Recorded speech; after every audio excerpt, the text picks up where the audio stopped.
আসসালামু আলাইকুম ওয়া রাহমাতুল্লাহি ওয়া বারাকাতুহু।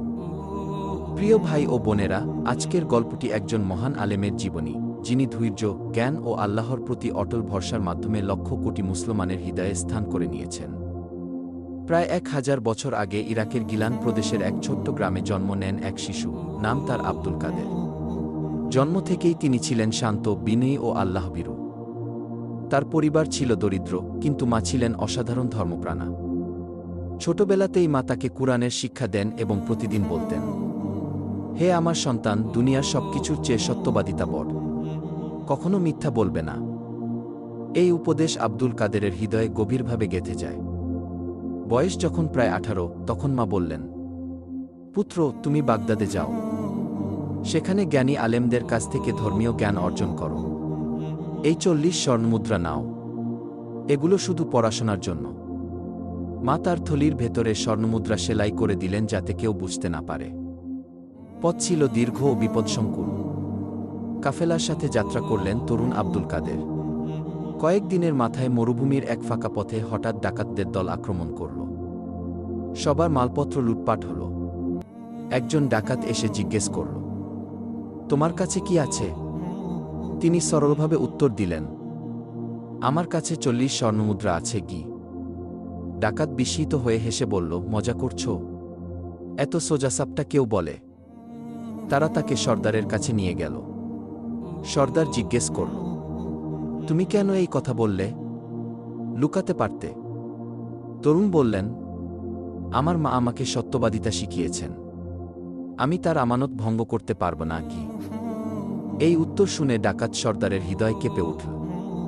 সে কান্না করে বলল, হায়, আমি কত বছর মিথ্যা ও পাপের মধ্যে কাটালাম।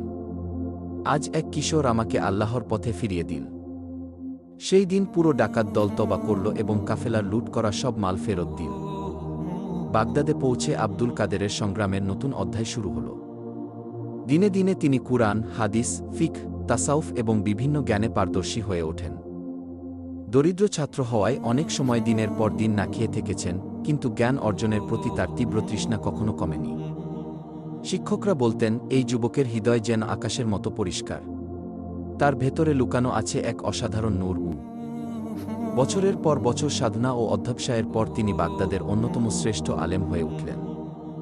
তার দর্শে হাজার হাজার ছাত্রশিক্ষক ও সাধারণ মানুষ ভিড় করত। কেউ জ্ঞান অর্জনের জন্য আসত, কেউ আসত অন্তরের শান্তি খুঁজতে।